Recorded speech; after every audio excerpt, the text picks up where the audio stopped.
교과서 속에 숨어있는 과학 원리를 재미있는 실험으로 알아보는 시간. 오늘의 주제는 고등학교 생명과학 교과서에 나오는 세포의 특성에 대해 배워보겠습니다. 실험을 함께할 선생님을 소개합니다. 실내에서 식물을 키우면 공기 정화와 습도 조절 효과가 있다고 합니다. 이렇게 우리에게 이로움을 주는 식물에서 양분의 흡수와 이동은 어떻게 일어나는지 여러 실험을 통해 알아보도록 하겠습니다. 식물의 양분은 식물이 생장 활동을 유지하기 위해서 섭취하는 양분을 말합니다. 식물은 광합성 작용에 의해 생명을 유지하는데요. 오늘은 다양한 실험을 통해 식물의 양분 흡수와 이동에 대해 알아보도록 하겠습니다. 식물의 잎에서 만든 광합성 양분과 뿌리에서 흡수한 무기양분은 잎의 어디를 통해 이동할까요? 이번 시간은 실험을 통해 잎의 구조와 역할에 대해 알아보도록 하겠습니다. 나뭇잎의 잎맥을 관찰해보자. 실험에 필요한 재료는 나뭇잎, 알코올 램프, 수산화나트륨, 협액제, 그리고 칫솔 등이 필요합니다. 따뜻한 물에 수산화나트륨을 3숟가락 정도 넣고 녹여주세요. 수산화나트륨은 나뭇잎 속의 단백질을 녹여서 잎맥을 잘 관찰할 수 있게 도와줍니다. 물에 담긴 비커에 나뭇잎을 넣고 알코올 램프에 가열해주세요.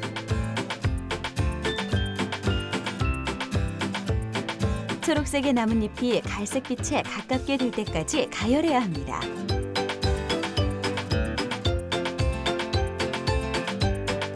나뭇잎이 갈색빛에 가깝게 변하면 핀셋으로 건져 샬레로 옮겨주세요.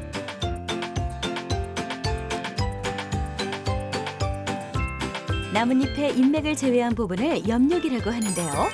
이제 엽육을 제거할 차례입니다. 잎맥이 상하지 않도록 증류수를 뿌려가며 칫솔로 살살 두드려주세요. 처음엔 살살 문지른 다음 나뭇잎에 큐티클막이 벗겨지는 것이 보이면 두드려주면서 엽육을 제거합니다. 이 과정은 엽육을 제거하고 엽맥만 남겨 잎맥을 관찰하기 위해서입니다. 엽육을 제거할 때 너무 세게 문지르면 잎맥이 찢어질 수 있으므로 주의해주세요.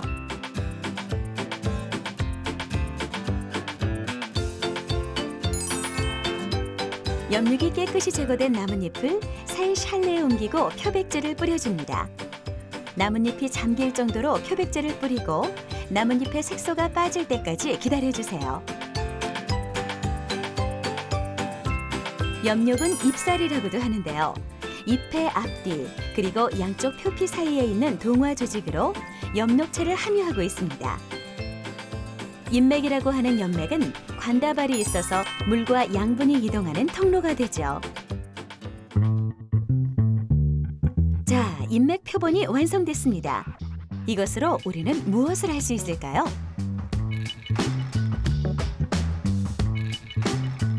잎맥은 잎에서 광합성에 의해 만들어진 포도당이나 전분을 다른 조직에 전달해주고 뿌리에서 흡수한 물과 무기양분을 잎을 이루는 잎살 세포에 전달해주는 역할을 합니다. 잎맥의 횡단면을 보면 위쪽에 물관부가 있고 아래쪽에 체관부가 있습니다. 또 이 관다발을 동그랗게 둘러싸고 있는 세포층이 있죠. 줄기의 관다발은 안쪽에 물관부가 있고 바깥쪽에 체관부가 있어서 입체적으로 잎의 관다발과 연결되어 있습니다. 잎은 광합성을 해서 양분과 산소를 만드는 일을 하죠. 특히 잎맥은 우리 몸의 핏줄과 같은 역할을 하는데요. 물이 뿌리에서 올라와 잎맥을 통해 세포 속으로 들어가고 세포 속에서 만들어진 양분은 잎맥을 통해 가지, 줄기, 뿌리로 내려가기 때문에 식물이 성장할 수 있는 것입니다. 우리는 일상에서 많은 삼투 현상을 경험하게 됩니다. 식물의 뿌리에서 물을 흡수할 때 시든 야채에 물을 뿌리면 싱싱해지는 것 등이 삼투 현상이죠. 이번 실험에서는 양파 세포를 이용해서 식물의 삼투 현상에 대해서 알아보도록 하겠습니다. 식물의 삼투 현상을 알아보자. 실험 준비물은 현미경, 양파, 설탕과 물, 메스실린더, 아세트산 카민 용액 등이 필요합니다. 각각 다른 농도의 설탕물을 만들어줍니다. 전자저울에 약포지를 올리고 10g의 설탕을 담아주세요. 메스 실린더를 이용해 90ml의 물을 맞춰 담고 비커에 옮겨줍니다.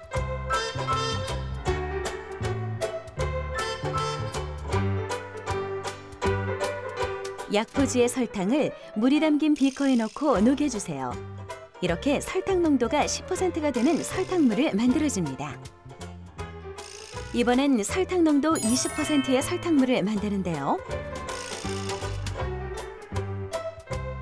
메스 실린더에 80ml의 물을 맞춰 담은 후 비커로 옮기고 설탕을 녹여주세요.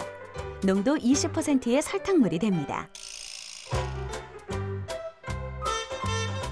마지막으로 30g의 설탕과 70ml의 물을 섞어주세요. 농도 30%의 설탕물이 됩니다. 각각 농도가 다른 설탕물이 완성됐습니다. 이번에는 면도칼을 이용해 양파를 자른 후 양파 표피를 벗겨냅니다.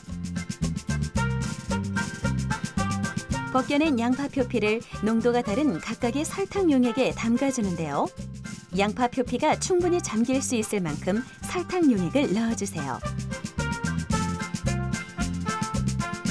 또 다른 양파에서 양파 표피를 떼어냅니다.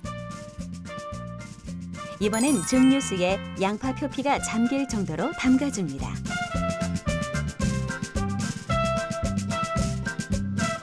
이제 각각의 용액에 담긴 양파 표피에 뚜껑을 닫고 반응이 일어날 수 있도록 기다려주세요. 프레파라트를 만들기 위해서는 몇 가지 용액이 필요한데요. 용액을 서로 비교했을 때 삼투압이 같은 용액을 등장액, 삼투압이 낮은 용액을 저장액, 삼투압이 높은 용액을 고장액이라고 합니다. 오늘 실험에 쓰인 용액들 중에 증류수는 저장액, 10%의 설탕물은 등장액, 20%와 30%의 설탕물은 고장액으로 작용합니다. 이 용액들은 양파 표피와 반응하면 삼투 현상이 일어나게 되는 것이죠. 얼마의 시간이 지난 후 양파 표피들을 꺼내 슬라이드 글라스 위에 올려놓고 아세트산 카민 용액을 3방울 정도 떨어뜨려 주세요.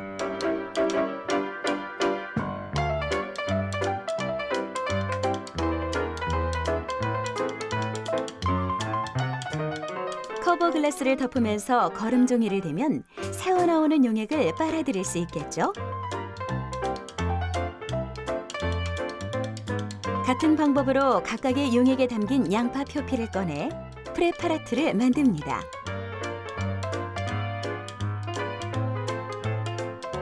이제 현미경을 이용해 양파 표피 속에서 일어나고 있는 현상을 관찰해 볼까요? 농도 20%의 설탕물에 담갔던 양파 프레파라트는 삼투 현상에 의해 세포 양끝에서 약간의 원형질 분리가 일어나는 것을 확인할 수 있는데요. 이때 세포막과 세포벽은 분리되어집니다. 농도 30%의 설탕물에 넣었던 양파 프레파라트는 농도 20%일 때보다 더 많은 원형질 분리가 일어나고 시간이 지날수록 더욱 활발해지는 것을 확인할 수 있습니다. 등장액인 농도 10%의 설탕물에 담긴 양파 프레파라트. 세포 안과 밖의 농도가 동일하게 나타나는 한계 원형질 분리 현상이 나타납니다. 저장액에 담갔던 양파 프레파라트는 팽윤 현상이 일어났습니다. 세포가 매우 팽창되어 있는 것을 확인할 수 있는데요. 삼투압 현상은 식물 뿌리와도 연관이 있습니다. 식물이 뿌리에서 물을 흡수할 때 뿌리 세포와 흙 속의 물을 비교하면 흙 속의 물은 저농도, 뿌리 세포의 속은 상대적으로 고농도입니다. 이때 농도 평형을 이루기 위해 흙 속에 있는 저농도의 수분이 고농도의 뿌리 세포 속으로 세포막을 통해 스며들어 식물에 수분을 공급하는 것입니다. 농도가 다른 설탕물과 증류수를 이용해 양파 표피와 반응시켜 식물의 삼투 현상에 대해 알아봤는데요. 양파 표피에 고장액을 넣으면 원형질 분리 현상이 일어나고 저장액에 넣으면 팽윤 현상, 그리고 등장액에 넣은 양파 세포는 삼투 현상에 의해 원래 형태로 회복되는 원형질 복구 현상이 일어나는 것을 확인할 수 있었습니다. 오늘 실험 어떠셨나요? 무심히 바라보던 식물에도 다양한 구조와 기능이 있다는 걸 알게 되었죠? 오늘 실험한 것 외에도 여러 가지 식물들을 관찰해보면 그 속에 숨어있는 다양한 과학 원리를 알 수 있을 것입니다.